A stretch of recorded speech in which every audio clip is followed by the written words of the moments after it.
안녕하세요. 주식시마론 권미란입니다. 코로나 이후에 건강에 대한 관심이 전 연령대로 확산이 됐죠. 국내 유통기업들이 헬스케어 쪽으로 또 진출한다는 소식도 나오고 있습니다. 롯데는 헬스케어 전문 계열사를 설립해서 맞춤형으로 건강을 관리해주는 버티컬 플랫폼 기업을 도모하고 있고요. 유전자 건강검진 결과들을 분석을 해서 필요한 영양소가 들어간 맞춤형 건기식이나 식단, 운동 등을 추천하는 그런 종합적인 서비스를 제공할 계획이라고 합니다. 신세계그룹은 이마트가 마이크로바이옴 신약개발 기업인 고바이오랩과 함께 합작 법인을 설립해서 건강기능식품을 개발할 거라고 하는데요. 그리고 뿐만 아니라 건기식 PL 브랜드 바이오 퍼블릭을 론칭했고 또 오프라인 매장 쪽에서 건기식 추천 매장 IM을 입점시켜서 운영하고 있다고 합니다. 유통 대기업들이 이러한 시도들을 가지고 성장 발판을 마련하게 될지 주목해서 함께 살펴보시죠. 오늘은 시장 또 어떻게 이해하면 좋을지 오늘 시장을 이해할 주제 두 가지 마련했습니다. 보시죠. 신정부 방역체계 완화 기대, 리오프닝주 투자 전략은? 레몬리서치의 김민수 대표입니다. 대표님 어서 오십시오. 안녕하십니까. 안녕하세요. 네, 차기 정권이 들어섰습니다. 네. 정말 많은 소식들이 쏟아지죠. 어떤 게 눈에 띄세요, 혹시? 네, 요즘 뉴스만 보면은 주말에도 그렇지만은, 네. 인선에 관련된 얘기나 앞으로 이제 정책 방향에 관련된 뭐 단서들, 퍼즐들 맞추려고 무지 시장에서도 노력하고 있고 또 이제 어느 쪽으로 나오느냐. 이 부분이 가장 큰 관건이 아닐까 싶은데, 앵커님은 어떻게 생각하세요? 이제 네. 과거 지금의 여당과 이제 여당이 될 쪽과 어떤 쪽에 큰 변화가 되시리라고 생각하십니까? 저는 네. 이번 새로운 정권에서 좀 뭔가 많은 변화를 시도하는 게 네. 제일 눈에 띄는데 그런 것 중에 하나가 일단 대통령 집무실을 광화문으로 옮긴다는 것 자체가 네. 굉장한 큰 변화의 시도가 아닌가라는 생각이 들고요. 오늘도 그쵸. 당선인이 남대문 시장 가셨더라고요. 네, 의외로 네. 예전에 저희가 보통 이건 정치 얘기는 아닙니다. 뭐 정치 관련된 쪽은 아니지만 예. 저희가 약간 검사란 이미지가 너무 딱딱하다 보니까 거기서 이제 출신해서 나오는 이제 대통령에 대한 여러 가지 좀 부정적인 뭐 이런 게 좀 많긴 많았지만은 네. 이제 숙제겠죠. 이를 얼만큼 잘 풀어냈냐가 숙제긴 하는데 저희가 그런 쪽으로 가게 되면 이게 이토마토 정치 TV가 되다 보니까 그렇게 가면 안 되겠죠. 그래서 그런 거 말고 이제 정책에 집중을 네. 하자라는 쪽으로 보게 되면 아마 많은 방향이 바뀌겠지만 예. 일단 제가 보기에는 부동산이 가장 큰 변화가 나오지 않을까라는 쪽으로 바라보고 있고요. 그만큼 그 서울에서도 표심이 이제 당선인 쪽으로 돌아섰다든가라고 하는 큰 변화를 보게 되면은 아마 그쪽에서 나오는 어떤 이번 정부의 가장 큰 패착과 새로운 정부에 대한 기대 이게 맞물리는 쪽이 일단은 부동산과 관련된 시장이 아닐까라는 쪽도 먼저 눈길이 가고 있고요. 그 외에 뭐 여러 가지도 이제 시장에서도 움직이긴 하지만 체크는 해야 될 것 같습니다. 이게 무슨 얘기냐면은 아무래도 당선되기 전에 이제 공약과 실질적인 정책과는 아무래도 차이는 있을 수밖에 없겠죠. 그렇죠. 그래서 여러 가지 공약들을 했지만 실질적인 상황에 맞게 또 변화되고 좀 더 강화시키거나 아니면 이쪽은 공약은 그랬지만 실질에 좀 떨어진다라고 하는 이런 단계를 봤을 때 이번에 인수위원회의 역할이 상당히 중요하다고 생각됩니다. 네. 그래서 거기서 나오는 얘기들 계속 귀 기울이면서 오늘도 보니까 그냥 단순하게 예전에 안철수 이제 위원장이 되셨죠? 했었던 얘기들 뭐 555 전략이라고 신성장 전략이라고 있죠.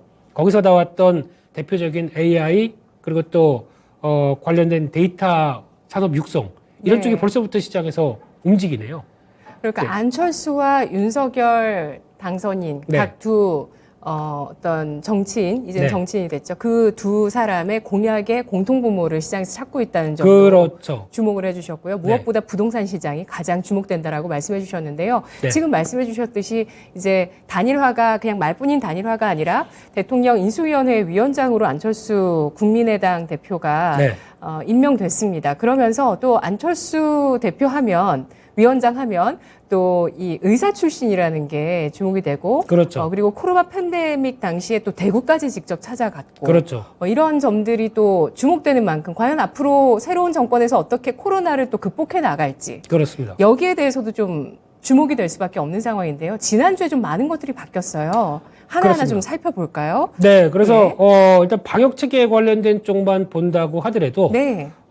일단 지금 이제 방역 체계를 완화하겠다라는 입장들 분명히 했었고 거기서 이제 나오는 변화가 지금 이제 해외 입국자들이나 이제 뭐 출국자도 마찬가지겠지만 입국자들한테 나오는 그 격리죠. 격리 쪽도 7일간이 면제가 되는 게 예. 이제 지금 같은 경우는 아무래도 그 한 2차 맞고 한 180일 그리고 또 3차 접종까지 돼야 이제 지금처럼 이제 7일간 격리 면제가 21일부터 할 수 있겠다고 얘기를 하고 있는 상황들이고 거기다가 조금 지나면 4월 1일부터는 이런 거 없이 접종만 하게 되면 또 면제 쪽으로 가지 않겠느냐라는 쪽에 더 가이드라인이 지금 완화된다고요? 네? 더 완화된다고요? 네, 좀 그런 체계가요? 쪽으로 얘기는 예. 되고 있습니다만 확정은 안 됐습니다. 예. 네, 그래서 그러다 보니까 지금 벌써 그 얘기가 나오면서 아유 그러면 이제 우리도 드디어 이제는 해외여행 갈 수 있겠구나라는 관점 쪽에서 여러 가지 변화가 지난주 금요일부터 나왔다고 봐야 될 것 같고요. 게다가 또 이제 사회적 거리두기 운동이라든가 또 방역 패스 이런 쪽도 이게 무슨 실효가 있느냐 이렇게 했는데 왜 몇십만 명씩 걸리느냐라는 쪽에 역점을 두다 보니까 여기에 대해서는 아무래도 많이 조정이나 폐지 쪽으로 여러 가지 방향이 나오지 않을까. 근데 중요한 거는 그러면 지금처럼 이렇게 급증하고 있는 오미크론의 환자에 대한 방안들 이거를 어떻게 또 관리를 할 것이냐는 또 하나의 다른 문제겠지만 이제 정책적인 부분들이 또 세워지겠죠. 게다가 또 하나가 이 자영업자 보상과 관련된 부분들이 해외와 국내가 많이 다르다. 해외 같은 경우는 일단 영업을 못하게 되면 그때 발생했던 매출 기준으로 해서 그냥 그대로 지원을 해줬다라고 하는데 저희는 뭐 100만 원, 뭐 300만 원 한도 뭐 이런 식으로 약간 또 뭐 대출은 지원을 해줬다고 하더라도 이런 직접적인 좀 제약들이 많았다라고 하게 되면 이 부분에 대해서도 좀 뭔가 액션이 변화가 나오는 게 아닐까라는 쪽도 생각이 들고 있는데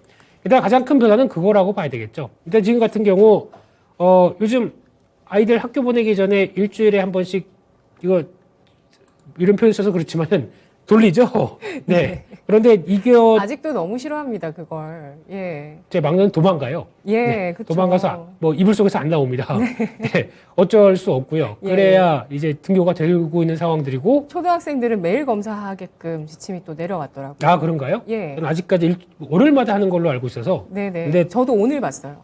아, 매일 하라고. 아, 그렇군요. 예. 그러다 보니까 아무래도 이런 그러면 또 검사를 많이 하게 되면 당연히 또 확진자 수도 늘 수밖에 없겠죠.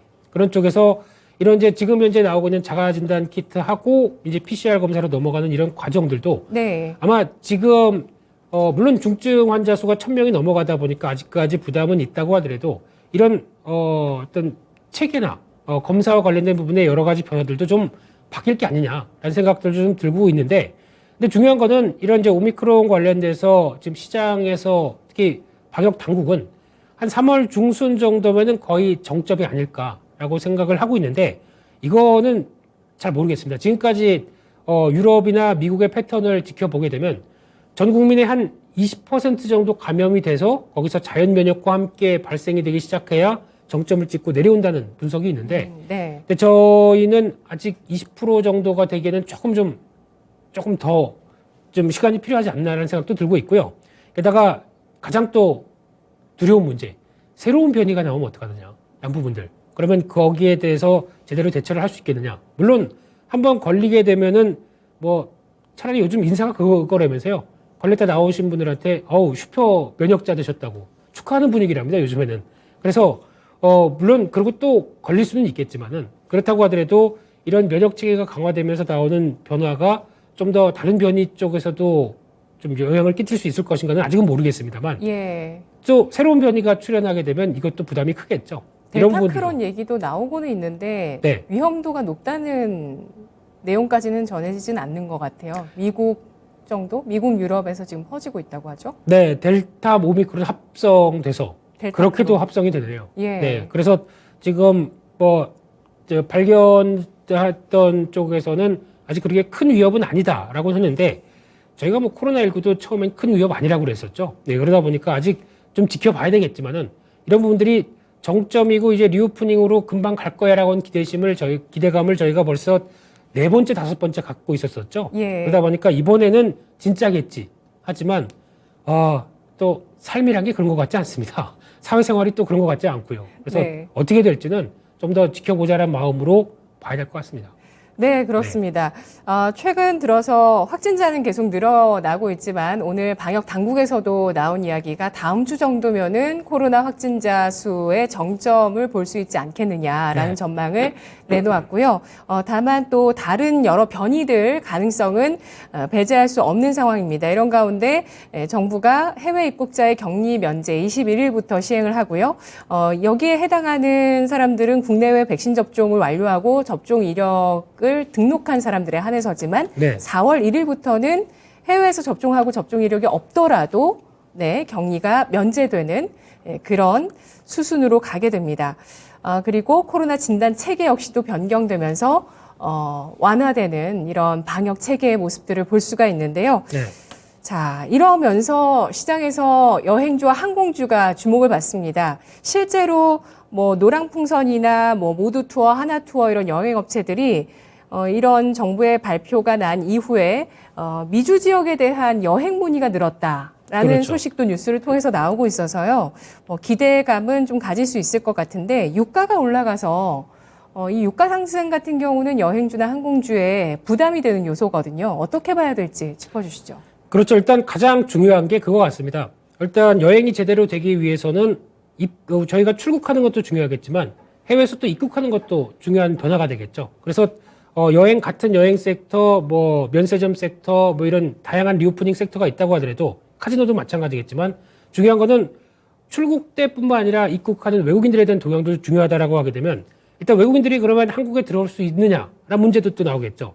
근데 지금 아직까지는 미국에서 한국의 여행 경보 4단계 정도 되죠. 아직까지는 오미크론에 대한 확진이 상당히 좀 유행이 크다라는 쪽으로 바라보고 있기 때문에 이게 만약에 어느 정도 저희만 나간다고 그래서 이게 충분히 그러니까 특히 외국인 전용 카지노 같은 경우는 외국인들이 들어와야 될 거 아닙니까? 근데 아직까지 저렇게 몇십만 명 걸리고 있는 상황 쪽에서 외국인들이 쉽게 들어올까요? 이 부분은 또 하나의 생각해 볼 부분이라고 생각되겠죠. 그래서 결론은 확진자 수 자체가 좀 드라마틱하게 꺾이기 시작해야 이 오미크론의 본격적인 그 다음 단계 쪽으로 진입할 수 있지 않나라고 생각하게 되면 지금 움직이는 여러 가지 종목들에 대한 동향들이 일단은 먼저 생각하실 게 기대감입니다. 기대감이 앞서면서 움직인다고 봐야 되는 게 가장 먼저라고 봐야 될 것 같고요.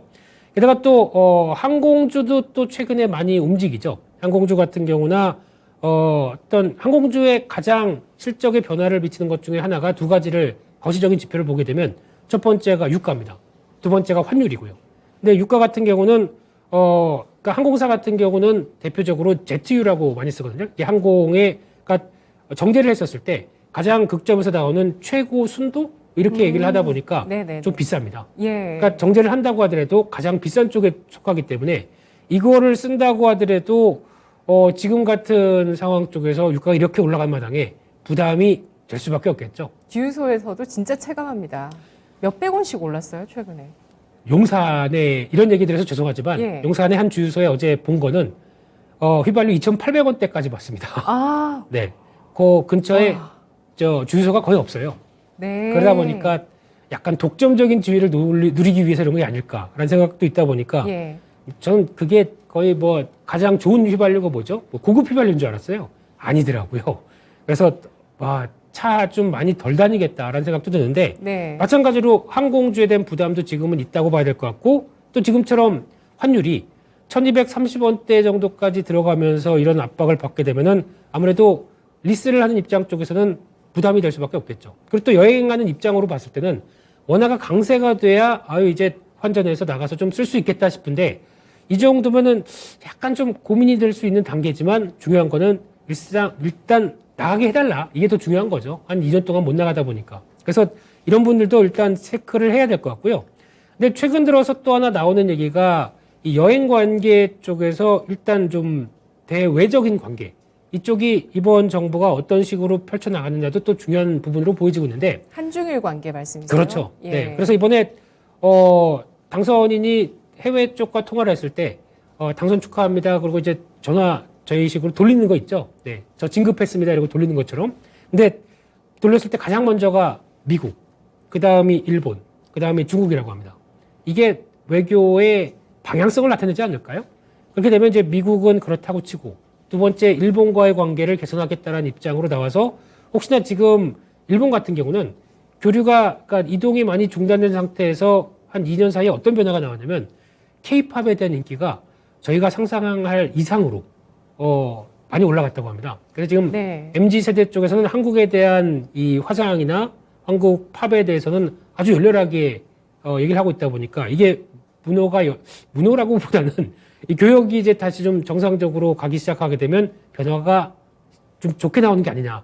또 우리나라 입장으로도 해외여행을 한 번도 못 갔는데 2년 사이에 그래도 어딘간 가고 싶은데 이제 일본이 열리기 시작합니다. 그러면 또 가깝고요. 그러면 많이 이동이 나오지 않을까요? 이런 쪽에서도 변화가 나오게 되면 거기서 이제 출발을 할 것이다라는 기대감이 지금 크게 나온다고 봐야 될 부분인 것 같고요.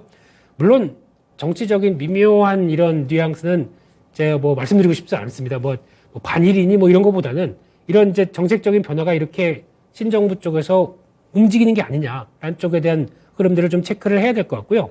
그런 쪽에서 아무래도 지금은 말씀드렸듯이 기대감은 있는데 이게 그렇다고 해서 만약에 여행주 같은 경우도 그러면 이제 드디어 저희가 뭐 사이판도 가고 동남아도 가기 시작하고 움직이기 시작합니다. 그러면은 거기서는 가장 중요한 게 예약금을 받아다가 예약금 받은 것과 이제 결제한 금액들이 이제 돌아와서 그걸 가지고 운영을 하기 시작하면서 이제 돌아가는 게 현실적이겠죠.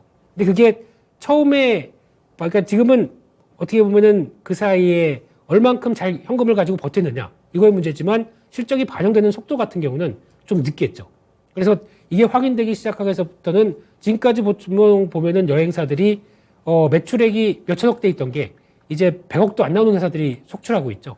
이런 부분들이 확인되기까지 좀 시간이 걸리다 보니까 아무래도 나오는 부분들이 먼저 작용하면서 이어지는 어떤 기대감이 이어지는 국면들이다라고 하게 되면 기대감은 즉 말씀드리게 되면 주가의 변동폭을 키웁니다.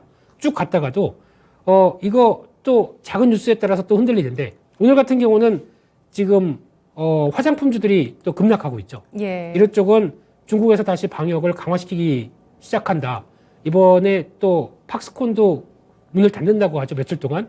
그렇게 되면은 애플의 또 공급난이 나오다 보니까 오늘 IT주들이 또 영향을 받고 이게 아직까지는 지금 기대감과 실망감 사이에서 왔다 갔다 한다는 증거겠죠. 네. 그렇기 때문에 너무 앞서서 대응할 필요는 없을 것 같고요. 불확실하다는 거네요. 그렇습니다. 예. 그래서 지금 결국에는 이렇게 리오프닝이 되기 위해서는 전 세계가 다 열려야 됩니다. 우리만 괜찮아서 되는 것도 아니고 미국만 괜찮아서 되는 것도 아니고 그러다 보니까 이런 관계적인 측면들도 예. 한 번쯤 생각을 하셔야 될 것 같습니다. 맞습니다. 네. 뭐 대외적인 정치적인 관계뿐만 아니라 아무래도 그 각 나라별의 또 방역 체계가 굉장히 중요하고요. 네. 따라서 우리나라 같은 경우는 뭐 국내외로 관광객이 잘 오고 가기 위해서는 어쨌든 뭐 미국 쪽이라든지 네. 또 중국이나 일본, 동남아 쪽에 문이 완전히 열려야 된다는 점에서 아직은 불확실성이 남아 있고요. 항공주 같은 경우는 뭐 워낙 유가나 워낙 약세가 실적에 큰 영향을 주기 때문에 네. 역시나 좀 추세를 잡아가기에는 부담이 있고요. 추세는 뭐 유가가 잡은 것 같습니다. 맞습니다. 네, 추세는 뭐 유가가 잡은 것 같이 아주 정배열의 그렇죠. 흐름을 딱 기록하고 있는 모습인데요. 리오프닝 관련해서 또 엔터사의 훈풍이 이어질지 주목됩니다. 저는 SNS 피드에서 이 BTS의 콘서트를 다녀오신 분들 너무 부럽더라고요. 네, 가시고 싶으셨죠? 전 너무 가고 싶죠. 네, 가셔도 됩니다. 아직까지 그럴 정도 되시고요. 네, 아니 뭐 가서 사회 자유로운 몸이 아니어서. 거기까지 하고요. 네. 근데 네. 지금 이제 한참 또 여러 가지 열기가 뜨거운 상황들이죠. 예. 그리고 또 이제 한 번 더 남았나요? 한 번 더 남고 4월에도 또 있는 걸로 그렇죠. 알고 있어요. 연속적으로는 이어지는데 예. 여기서 이제 마지막 콘서트는 이제 온라인과 동시 송출로 얘기가 되다 보니까 근데 이렇게 되면은 저희가 코로나19 때는 온라인만 했었지 않습니까? 근데 온라인으로 해서 비용은 좀 적지만 약간 좀 많이 팔 수 있다는 쪽에서 그래도 콘서트는 할 수 있다라는 쪽이었는데 지금은 이제 오프라인으로 하게 되면은 표가 두 종류죠. 24만 원, 36만 원. 네. 그렇게 된다고 하더라도 안표가 140만 원 가는 건 저는 모르겠고요. 지금 하이브 입장 쪽에서는 전혀 그게 네. 달갑지는 않을 수도 있고요. 근데 그런 쪽에서 온라인까지 같이 병행할 수 있다 그러면 플러스 알파가 그래도 공연 수익에 더 나올 수 있는 부분들이죠. 그래서 그렇죠. 오프라인도 온라인도 다 할 수 예. 있다라는 기존에 오프라인만 있는 그 규모의 한 1.5배 네. 정도는 매출을 더 낼 수 있는 거 아닌가요? 그렇죠. 온라인까지 한다면? 거기다가 중요한 게 예. 현장에 가게 되면 열기가 있지 않습니까? 열기가 있다 보면은 들어가기 전 제가 왜 이렇게 잘 알죠? 굿즈. 그렇죠. 그 보통 어려운 얘기는 MD라고 합니다. 예. 네, MD 굿즈 이게 그 앞에서 팔기 시작하게 되면은 나도 모르게 사게 되는 거겠죠. 아마 첫날에 시작하기도 한 30분 만인가 다 완판됐다고 합니다. 그럴 정도로 나오고 또 하나가 중요한 게 공연 실황을 담은 DVD나 뭐 이걸 뭐라 그러죠? 그 또 영상을 네. 또 자체 판매할 수 있는 거죠. 근데 그게 그냥 다른 거 온라인 쪽과 다른 게 이쪽은 여러 가지 열기가 뜨겁다 보니까 이런 거를 받는다라고 하게 되면 상대적으로 좀 좋다라는 관점 쪽에서 지금 비쌉니다. 어느 정도 좀 고밸류인 입장에도 불구하고 확장성에 대해서 생각한다라고 하게 되면 여전히 긍정적으로 봐야 될 상황이라고 생각됩니다. 네. 네. 4분기도 어닝 서프라이즈가 나왔었던 엔터사들 올해 실적 확장세 주목하자는 의견이시고요. 유통주는 어떻게 될지도 또 주목되고 있습니다. 리오프닝 관련주 가운데서 유통주가 사실은 좀 무거운 업종이잖아요. 네. 긍정적인 영향 받을까요? 일단 그 안에 포함된 게 면세점도 있을 거고요. 그 중에 이제 직접적인 오프라인 관련된 쪽에 변화도 있을 텐데 이번에 신정부가 약간 완화시키겠다라는 입장 쪽으로 그래서 일주일에 한 달에 2번 쉬게 되죠. 둘째, 넷째 주 쉬는 것도 약간 이제 변화가 나올 수 있겠다라고 하게 되면 오프라인이 강화되면서 그러니까 리오프닝과 함께 또 어떤 좀 자유롭게 쇼핑몰을 갈 수 있다. 물론 지금 뭐 부자연스럽게 가는 건 아니지만 마스크를 쓰고 간다고 하더라도 이런 게 좀 어떤 제한들이 좀 사라지게 되면 그에 따른 규제가 제거되면서 나올 수 있는 변화에 대한 기대감은 좀 더 큰 게 아니냐라는 관점들이 보여지고 있기 때문에 이쪽도 기관 쪽에서 지난주 금요일 날 열심히 매수를 하기 시작하더라고요. 그런 쪽으로 보게 되면 또 유통주가 지난 리오프닝 관련된 종목에서 상대적으로 좀 많이 못 갔죠. 그런 변화를 생각한다고 하게 되면 좀 기대감은 높아지는 게 아닐까라는 쪽이고요. 그 중에 종목 중에서 서부 T&D라는 종목이 있습니다. 네. 이 회사 같은 경우는 저희가 알고 있기를 그냥 단순하게 드래곤힐 그 호텔 3개 이거 연결시켜 놓은 걸 가지고 알고 있는데 여기에 지금 들어가는 외국인 전용 카지노가 있죠. 이게 어느 정도 확인돼서 매출에 중요한 역할을 한다라고 하게 되면 예. 앞으로 실적은 좀 더 좋아지지 않나 이렇게 생각하고 있습니다. 시작 단계군요. 아직은 안 열렸죠. 아직 안 열렸고요. 그렇죠. 이제 외국인들이 본격적으로 오기 시작하게 되면 예. 내수 저희가 호캉스로 하면 버텼던 쪽이지 않습니까? 네. 근데 거기다가 이제 외국인들 모멘텀까지 살아나게 되면 좀 더 눈여겨봐야 되지 않나 생각은 들고 있습니다. 알겠습니다. 유통에서 카지노까지 또 확장해서 설명을 해 주셨는데요. 네. 그러면은 리오프닝주 워낙 기대감 랠리라는 평가들이 많다 보니까 그러면 마지막으로 실적 전망을 체크해 보도록 하겠습니다. 이익 증가가 가시화되고 있는 업종과 종목이 있을까요? 이제 리오프닝주 하게 되면 저희가 대부분 다 압니다. 근데 여기서 움직이는 것보다 제가 생각하기에는 리오프닝의 핵심이 어디냐라고 보게 되면 지금이야 이제 물가도 급등하고 막 여러 가지 현상들이 나오면서 지정학적 리스크와 함께 좀 스태그플레이션에 대한 공포가 있다고 하더라도 네. 그럼에도 불구하고 저희가 코로나19 이전으로 가기 시작한다는 얘기는 경기가 그래도 그전 수준까지 돌아갈 수 있다는 부분들이 반영될 수 있는 흐름이라고 생각하게 되면 경기 민감주겠죠. 이게 가장 큰 핵심적인 리오프닝주가 아닐까라고 바라보면서 그런 관점에서 최근에 움직이고 있는 해운, 뭐 조선, 철강, 건설 이런 쪽을 아우르는 부분들이 아무래도 리오프닝에 대한 리오프닝 때문에 위축됐던 부분들도 있을 거고요. 그렇기 때문에 그거와 신정부 정책과 여러 가지가 맞아지면서 또 에너지 정책과도 맞아지면서 움직이는 섹터이기 때문에 이를 더 챙겨보는 게 맞지 않나라는 쪽으로 말씀드리고 싶습니다. 네. 알겠습니다. 우리가 또 흔히 생각하는 리오프닝주 중에서 그리고 앞서서 저희가 섹터 쭉 짚어봤잖아요. 네. 그 중에서는 볼만한 업종이나 종목은 없을까요? 만약에 고르라고 한다면 저는 엔터주 정도. 엔터주요. 네, 물론 비싸지만 이 비싼 주가를 끌고 나갈 동력이 있다라고 하게 되면 엔터주 그리고 또 한때 콘텐츠주 같은 경우도 이게 지금 리오프닝이 피해가 아니냐라는 쪽으로 나올 수는 있겠지만 여전히 세부적으로 보게 되면 콘텐츠사들의 이 공급이 좀 더 확장되기 시작한다라고 했었을 때 나올 수 있는 세부적인 변화라고 본다고 하더라도 엔터 콘텐츠 쪽은 계속 체크해야 될 상황이라고 생각됩니다. 네. 네. 중국 쪽으로 드라마들이 이제 다시 또 방영이 되고 펄어비스 같은 경우는 다음 달에 또 게임이 네. 중국 시장에서 서비스를 시작하게 되는데 지금 중국 관련한 소비 모멘텀은 조금 위축되고 있거든요. 네. 아무래도 이번 차기 정권이 중국이 굉장히 민감하게 생각하는 사드 배치에 그렇죠. 대해서 추가적으로 언급을 했기 때문에 좀 불확실성이 있는 상황인데 중국 관련한 리오프닝주에 대해서는 어떤 의견이신가요? 오늘 급락하는 종목이 많아요. 네, 일단 화장품 쪽 급락하고 예, 있고 코스맥스. 오늘 그렇죠. 예. 뭐 아모레퍼시픽 모두 다 그런 상황들이고 근데 이게 예. 그 관계 때문이라기보다는 중국이 다시 문을 닫으면 어떡하느냐라고 하는 그쪽으로 방역 해석하시는군요. 예, 강화 쪽으로 먼저 생각을 하고 있고요. 네. 근데 최근에 나온 동향을 보게 되면 중국이 처음부터 한국이 친미 쪽으로 가다 보니까 지금부터 아예 문을 닫을 생각은 안 할 것 같습니다. 처음에는 일단 좀 뭔가 열어주면서 유화적인 그렇죠. 제스처고요. 유화적인 제스처를 보여주는데 그쪽으로 너무 붙는다라고 하게 되면 그때부터 이제 본격적인 여러 가지 변화가 나오지 않을까 싶기 때문에 초기는 나쁘지 않다고 생각되고 있고요. 네. 하지만 그거는 또 정부의 역할이 중요하겠죠. 알겠습니다.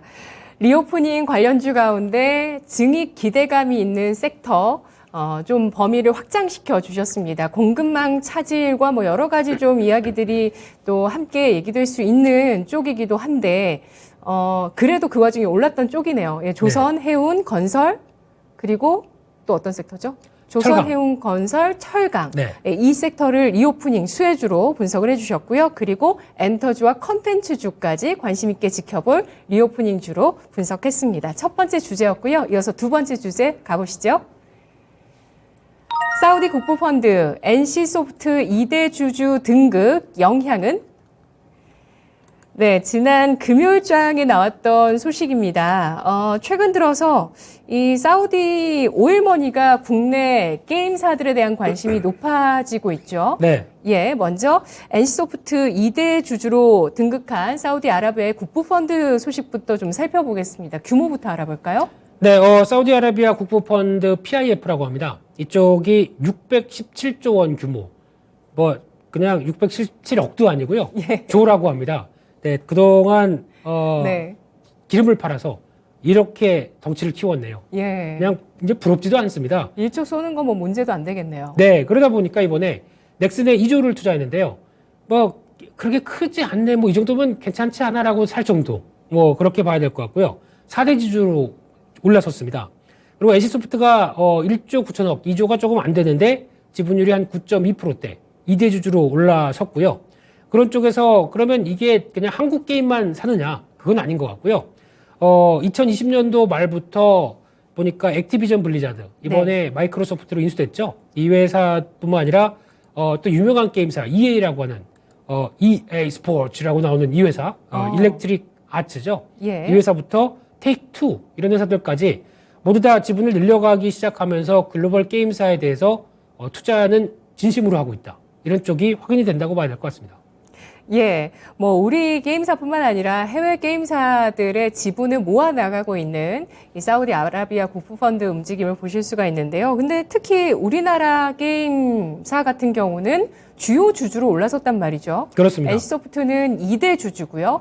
그리고 고 김정주 회장이 이끌었었던 넥슨 같은 경우는 4대 주주로 올라섰습니다. 이렇게 국내 게임사의 주요 주주로 떠오르기까지 하면서 투자하는 이유에 대해서는 뭐라고 생각하세요? 네, 그래서 이게 단순 투자 목적이다라고 밝혔지만은 예. 아니 그럼에도 불구하고 이렇게 지분이 높게 되면은 점점 더 늘려가서 어떤 경영권까지 약간 위협하지 않겠느냐라는 생각도 할 수 있는데, 근데 보다 보니까 또 그런 건 아닌 것 같고요.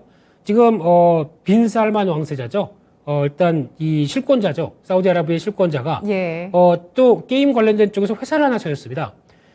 세비 게이밍 그룹이라고 설립했는데 뭔 약자인지 모르겠고요. 그냥 발음이 좋은가 보죠. 네, 그래서 이쪽에서 설립하고 그동안에 스웨덴의 e스포츠 업체를 또 인수를 하고 그러다 보니까 여기서 나오는 거는 일단 환경들을 넓히겠다. 즉 사우디아라비아는 지금까지 석유와 관련된 쪽의 경제로 집중이 되어 있는 상황이다 보니까 이를 좀 더 확대돼서 뭔가 새로운 영역 쪽 또 신산업주를 좀 이끌어 가겠다는 입장들이 여기서 많이 나온다라고 하게 되면 회사를 인수하는 것보다, 그래서 뭐 경영권에 직접 참여하는 것보다 이런 장을 넓혀가겠다는 입장이 더 높지 않나 이렇게 생각이 들고 있습니다. 네. 뭐 석유 위주의 경제 구조 자체가 좀 부담이 됐던 걸까요? 그게 아니라 의존적이다 보면은 물론 네. 지금 같은 경우는 유가가 오르다 보니까 기분이 좋긴 하겠지만 네네. 또 한때 어떤 글로벌 큰 사건이 나오게 되면 지난 코로나19 나오고 나서는 유가가 마이너스도 간 적이 있지 않습니까? 그만큼 또 친환경 움직임도 강해지다 보니까 신재생 에너지로 이제 방향을 전환하고 있잖아요. 그래서 이번에 포함된 금액을 보게 되면 글로벌 엔터라든가 신재생 에너지 쪽에 약한 지금 배정된 게 12조 원 정도가 배정이 됐다고 합니다. 예. 그만큼 이런 신재생 쪽도 좀 더 강화를 시키면서 이 변화를 이런 때 좀 물 들어올 때 여러 가지 사업적으로도 변화를 가져가자라는 쪽이 뚜렷하지 않나 싶은데 제가 보기엔 더 늘릴 것 같습니다. 그래서 이 과정을 또 재정이 더 커지다 보니까 이에 따라서 할 수 있는 역할들이 좀 더 많아진다라는 부분들을 충분히 지금 이용할 타이밍이 아닐까 안쪽으로 바라보고 있습니다. 네. 아, 그렇습니다. 이 사우디아라비아 국부펀드가 NC소프트의 2대 주주로 떠올랐다는 소식을 들으면서 김택진 대표 같은 경우는 뭐 투자를 해줬으니까 고마운 생각도 들면서도 굉장히 뒷골이 좀 서늘했을 수도 있겠다는 생각이 드는데요. 이유는 그렇죠. 지분 지분 차이 때문입니다. 지금 김택진 대표가 11.9%의 지분을 가지고 최대 주주 지위에 네. 있고요. 그리고 사우디 국부펀드가 9.3%, 거의 9.3%군요. 9.26%까지 네. 지분을 가져가면 이 둘의 지분 차이가 2% 좀 넘거든요. 그렇죠. 예. 이렇게 되면은 앞으로 경영권을 위협할 가능성은 없을까요? 그럴 수도 있겠는데 지금 그 와중에 지금 갖고 있는 게 국민연금이 또 갖고 있는 게 있죠. 이게 지금 한 8% 정도 갖고 있고요. 아, 예. 또 넷마블의 지분이 한 8% 정도. 네. 이런 식으로 구성을 짜 있게 되면은 아마 거기다가 또 우회한 지분이라고 볼 수 있는 그 퍼블릭 인베스트먼트 쪽에 갖고 있는 게 한 9%. 그러다 보니까 경영권의 직접적인 위협으로 되겠다라는 쪽은 제가 보기에는 아닐 것 같고요. 그만큼 NC소프트의 우군도 충분히 있는 상황들이죠. 예. 게다가 자사주도 7%가 넘습니다. 아. 그럴 정도면은 그러면 주가 하방 경직성은 좀 마련이 됐다 정도로 판단할 수 있을까요? 그래서 이럴 정도의 높은 지분율임에도 불구하고 시장이 이렇게 크게 경영권이 흔들리진 않겠다라고 바라보는 게 백기사들이 뒤에 많죠. 그런 쪽에서 아마 경영권 위협은 아닐 수 있겠다는 쪽인데 그러면은 그런 자금을 투자를 받아서 뭘 하겠느냐 이게 앞으로 중요하겠죠. 이게 NC소프트가 앞으로 보여줘야 될 하나의 영역일 거고 숙제일 거고 그렇게 되는데 그게 확인이 돼야 주가가 움직이겠죠. 네. 네. 주가가 더 빠질 가능성은 없을까요? NC소프트? 워낙 그동안 저렇게 하락을 했는데. 네. 노코멘트 하겠습니다. 일단 실적이 얘기를 해줘야 되는데, 그러니까 보통 게이머 입장 쪽으로 보게 되면, 리니지, 뭐, 그냥 하면 하고 재밌다라는 쪽이지만은, 이걸 열광적으로 해서 내가 이 게임이 재밌다라고 바라보면서 대응하기에는, 물론 이제, 올해 하반기인가요? 이제 리니지 W 쪽에서, 거기서 이제 추가적인 P2E 게임이 나온다고 얘기를 했었습니다. 그쪽과 이번에 또 나오는 게 TL이라고 하는 프로젝트거든요. 그 프로젝트에서 이제 PC와 콘솔을 같이 교환합해서, 그러니까 즉, 보통 지금 트렌드는 이것도 약간 좀 늦은 트렌드인데 보통은 요즘에 이제 클라우딩 쪽으로 많이 연결이 돼서 예. 클라우딩 게임으로 그러니까 내가 어떤 단말기로 하든 간에 다 그쵸. 게임을 다. 접속할 수 있는데 예. 아직까지는 PC나 콘솔이라고 하게 되면 모바일까지 좀 접속해서 뭐 변화가 나오면 어떨까라는 생각은 들고 있는데 요게 조금 좀 약한 건 사실인 것 같고요. 네. 근데 게임 영상을 게이머 입장 쪽으로 트레일러 영상이라고 그러죠. 공개한 걸 봤는데 일단 그렇습니다. 네. 이거 좀 해야겠다라는 마음이 동하는 게 아직까지는 50, 60% 정도. 네. 네. 좀 더 구체화된 거 봐야 되겠죠. 이 정도입니다. 네. 그래서 제 개인적으로는 리니지에 대한 아성이 너무 크다 보니까 이걸 플러스 알파로 할 수 있는 것들. 그러니까 지금 뭐 블레이드 앤 소울이나 여러 가지 계속 접목은 시키는데 아직 성공했다고 보기가 좀 힘들죠. 그러다 보니까 계속 리니지 쪽으로 확대시키면서 이를 IP를 계속 활용하려고 하는데 뭔가 좀 신선한 게 나와야 되지 않나 이런 생각을 하고 있습니다. 네, 게임 업계는 빠르게 변화하고 있는데 거기에 발맞춘 움직임이 필요하다는 게 NC소프트 주가의 좀 아쉬운 대목이라고 판단을 해주셨고요. 따라서 추가 하락 가능성에 대해서도 노코멘트 해주셨어요. 네. 그래서 네. 좀 아래 위로 다 열어놨다고 생각을 하겠습니다, 대표님. 네, 아마 그런 건 없을 겁니다. 이제 예. 지난번 4분기 때 발표했던 실적들이 생각보다 많이 위축됐죠. 근데 그게 인건비의 급증 때문에 많이 또 줄어든 부분들이 있죠. 예. 그리고 또 마케팅비도 많이 늘었고요. 근데 마케팅비는 좀 제어가 된다고 하더라도 인건비가 생각보다 많이 늘었기 때문에 그게 4분기에 반영됐고 아마 1, 2, 3분기 때는 반영이 안 되다 보니까 실적이 개선될 수는 있겠죠. 하지만 게임 자체에 대한 이게 또 약간 그러니까 관심도가 좀 떨어지다 보면은 그만큼의 일매출이 또 안 나오겠죠. 이런 과정을 겪게 되면 근데 또 4분기에는 인건비 또 올려주는 것들 반영하게 되면은 또 안 좋아지겠죠. 이게 악순환의 반복이지 않습니까? 그렇게 되면 뭔가 좀 리니지를 대신할 만한 좀 샤킹한 네. 게임이 좀 나와줘야 그게 좀 변화가 나오지 네. 않나라는 쪽에 아쉬움이 약간 있어서 예, 그렇게 말씀드렸습니다. 네, 흥행 IP, 새로운 흥행 IP 혹은 P2E 게임으로 또 접목할 수 있는 그런 어떤 비즈니스 모델의 변화가 있을지 NC소프트는 그 확인 작업이 필요할 것 같고요. 뭐 사우디 국부펀드뿐만 아니라 마이크로소프트도 게임사 인수에 또 한 획을 그었습니다. 블리자드를 인수했어요. 그렇습니다. 네, 금액 자체가 또 IT 업계 최대 수준 규모였던 걸로 기억을 하는데 네. 이 게임 업계가 이렇게 많은 러브콜을 받는 이유가 있을까요? 네, 이건 중요한 부분입니다. 예. 앞으로 게임 산업이 어떻게 바뀌겠다라는 부분들을 명확하게 보여주는 사건이고요. 특히 이제 마이크로소프트가 원래 액티비전 블리자드가 회사 두 개입니다. 이게 같이 합쳐진 거죠. 액티비전 같은 경우는 저희가 잘 아는 저희 식으로는 콜옵이라고 합니다. 콜옵이라는 게 뭐냐면 콜 오브 듀티라고 그래서 네. 벌써 시리즈가 오래된 FPS의 명작입니다. 네, 이거는 시작하게 되면은 밤을 홀딱 샐 수 있는 아주 완성도가 높은 게임이죠. 예. 그걸 만든 회사라든가 블리자드는 유명하죠. 스타크래프트부터 제가 게임하다가 처음으로 밤을 새본 디아블로라고 하는 게임. 여기다 최근에는 오버워치라고 하는 게임까지 나오다 보니까 이게 상당히 또 글로벌 인기가 높은 게임이고 여전히 스팀 순위에는 꾸준히 자리를 하고 있다 보니까 이런 회사를 마이크로소프트가 인수했다라는 거는 앞으로 클라우딩 게임으로 가기 위해서 계속 게임사들을 우리 영역으로 집어넣겠다. 그러니까 즉 쉽게 말씀드리면 마이크로소프트가 엑스박스 그리고 또 소니가 플레이스테이션 이 두 가지 콘솔의 강자들이죠. 근데 이게 이제 콘솔 필요 없다. 클라우딩 게임으로 해서 모든 거를 다 쉽게 들어올 수 있겠다라고 하게 되면 게임의 재미가 가장 중요합니다. 그런 쪽에서 이번에 소니가 인수했던 또 번지 같은 회사 이것도 또 유명한 헤일로라는 게임이 있습니다.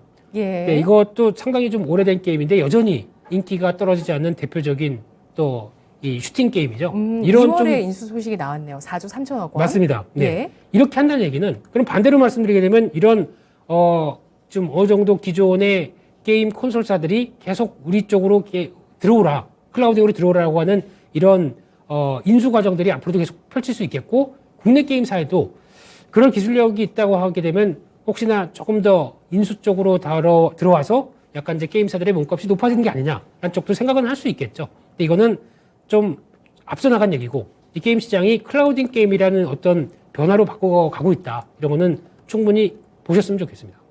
네, 알겠습니다. 자, 그러면 마지막으로 오늘 게임주에 대한 투자 의견을 좀 정리하면서 마무리를 지을게요. 네. NC소프트에 대한 투자 의견은 어느 정도 전달을 해주신 것 같고요. 네. 그러면 게임주 전체적인 투자 의견 어떠신지, 그리고 게임주 가운데서 지금 탑픽으로 눈여겨보시는 종목 있으신지 궁금하네요. 저희가 한때 P2E 게임이 나오면서 상당히 좀 열광하고 많이 바라봤지만 예. 지금은 열기가 좀 식었죠. 네. 게다가 또 이 고밸류를 받는다는 입장으로 봤었을 때 그 받을 수 있을 만한 충분한 실적들이 인건비라는 내용들 때문에 좀 훼손받은 측면들이 많습니다. 그러다 보니까 약간 좀 너무 열광한 거 아니냐. 신산업 P2E라는 쪽에서 메타버스에 대해서 블록체인과 연결되는 거에 대해서 너무 열광했다라고 바라보고 있는 이면들이 나오고 있기 때문에 이런 과정들이 좀 더 연장이 된다고 봐야 될 것 같고요. 게다가 미국의 금리 인상이 되기 시작하면서 성장주에 대한 밸류가 조금씩 훼손되기 시작한다라고 봤었을 때는 지금 당장 게임주를 사서 이게 뭔가 변화를 가겠다라는 쪽은 조금 더 지켜봐야 되지 않느냐라는 쪽이고요. 그렇게 되면은 게다가 이렇게 되면은 코인 시장이라고 하는 가상화폐 시장도 약간 또 여러 가지 또 정책이나 아니면 조금 혼란기가 좀 이어지겠죠. 이거를 어느 정도 네. 확보하고 이제 닭이 먼저냐 달걀이 먼저냐고 봐야 되긴 하겠지만 이쪽의 변화가 코인 시장이 좀 강하게 나올 때 그때 이 관련된 P2E 게임도 영향을 끼치겠다라고 하게 되면 지금은 종목에 대해서 거의 관망적으로 보셨으면 좋겠고요. 네. 정책 차원에서 차기 정부에서 게임 산업이 효자 산업이기 때문에 게임뿐만 아니라 가상자산까지 해서 앞으로 육성하겠다는 의지를 보여주긴 했거든요. 네.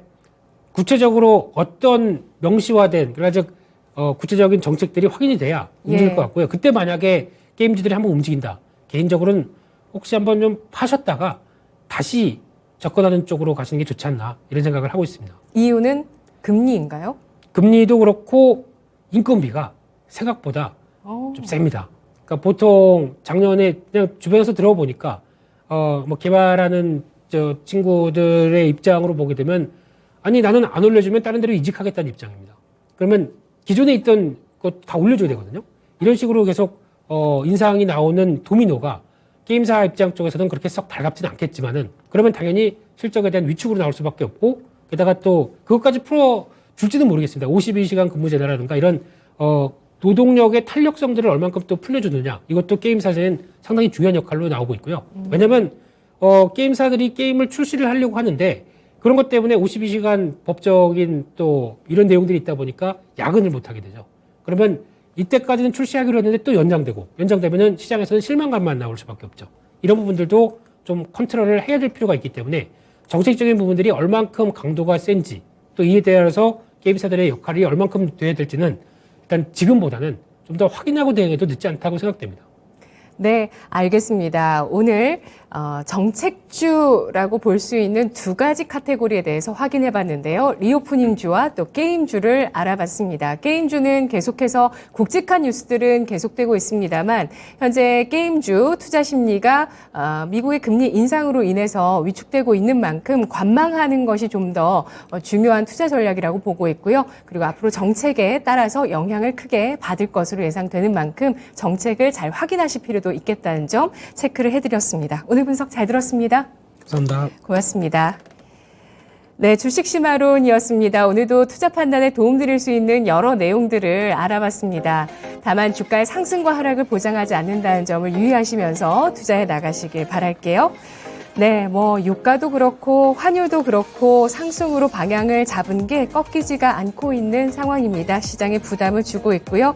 오늘 양대 지수는 0.6에서 2%까지 하락세를 현재 기록합니다. 오후장 마무리 잘하세요. 고맙습니다.